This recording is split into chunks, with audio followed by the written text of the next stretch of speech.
भीमेचा म्हणजे चंद्रभागा नदीच्या पवित्र काठावर वसलेलं पंढरपूर हे तीर्थक्षेत्र महाराष्ट्रात विठ्ठल भक्तांच्या प्रेमाने दरवर्षी गगनाला भिडतं. इथेच भक्तांची मंदिआळी एकत्र येते. वारी, पालख्या, टाळ मृदुंगांचा गजर आणि पुंडलिक वरदा हरी विठ्ठलचा जयघोष. आणि यामागची एक गूढ भावस्पर्शी भक्तिगाथा म्हणजे भक्त पुंडलिकाची कथा. लोहदंड नावाच्या एका खेड्यात जानुदेव नावाचे एक सत्प्रवृत्तीचे धार्मिक विद्वान ब्राह्मण राहत होते.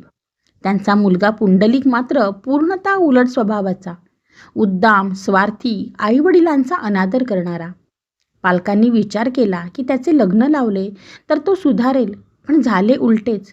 तो पत्नीच्या अधीन झाला आणि आपलेच आईवडील त्याला ओझं वाटू लागले. तो इतका स्वार्थी बनला की स्वतःच्या सुखासाठी त्याने त्यांच्या भावना पायदळी तुडवायला सुरुवात केली. एके दिवशी त्याच्या गावात काशी यात्रेला निघालेल्या भक्तांचा एक समुदाय आला.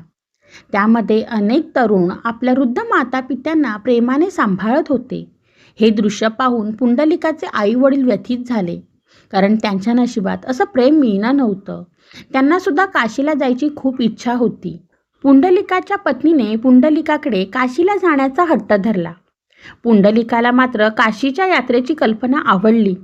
काशीला गेल्यावर पाप धुतलं जातं, पुण्य मिळतं आणि मोक्ष प्राप्त होतं असं त्याला वाटू लागलं.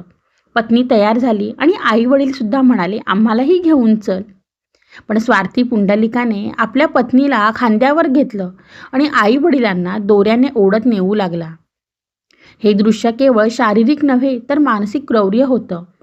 काशीला जात असताना पुंडलिक मार्ग चुकला. तो एका कुकुटस्वामींच्या आश्रमाजवळ पोहोचला. तिथे त्याला 3 तेजस्वी स्त्रिया आश्रम स्वच्छ करताना दिसल्या. आश्चर्य वाटून पुंडलिक त्यांच्याजवळ गेला. त्या म्हणाल्या, मी गंगा आहे, ही यमुना आणि ही सरस्वती. आम्ही या आश्रमात फक्त सेवा करायला आलो आहोत. हे ऐकून पुंडलिक थक्क झाला. त्या म्हणाल्या, भक्ती मंदिरात किंवा यंत्रात नाही, ती सेवेत असते. कुकुटस्वामींनी आपली संपूर्ण आयुष्य मातापित्याच्या सेवेसाठी आणि समाजहितासाठी समर्पित केले आहे. त्यामुळेच आम्ही पवित्र नद्या त्यांची सेवा करण्यासाठी इथे आलो आहोत. हे ऐकून पुंडलिकाच्या डोळ्यापुढे अंधार आला. त्याला जाणवलं आपण आपल्या आईवडिलांवर किती अन्याय केला आहे. दोऱ्याने ओढत आणलेलं दृश्य त्याला आठवलं. तो फुटून फुटून रडला. पापी, दुर्जन आणि स्वार्थीपणाचे ओझं त्याच्या मनावर कोसळलं. त्या पवित्र नद्यांनी त्याला शांत केलं आणि आशीर्वाद दिला. आईवडिलांची सेवा हीच खरी भक्ती आहे. आता पुंडलिक बदलला होता. त्याने आईवडिलांसाठी बैलगाडीची व्यवस्था केली आणि स्वतः व पत्नी पायी काशीला निघाले. काशी दर्शन घडवलं, त्यांना पंढरपूरही आणलं. आता पुंडलिक नित्यनेमाने त्यांच्या सेवेत मग्न झाला होता. त्याची भक्ती, त्याचं समर्पण हेच त्याचं जीवन बनलं होतं.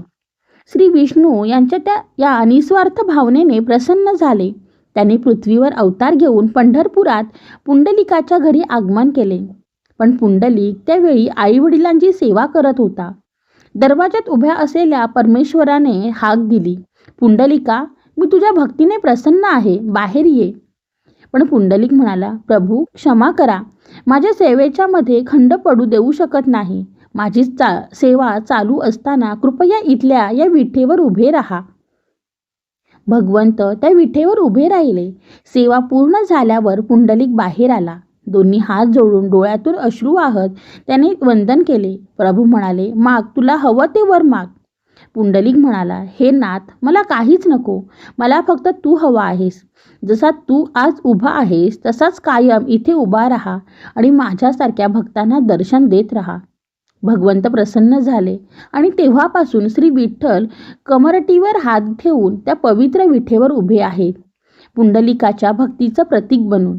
आजही लाखो भाविक दरवर्षी या पवित्र भूमीत येतात.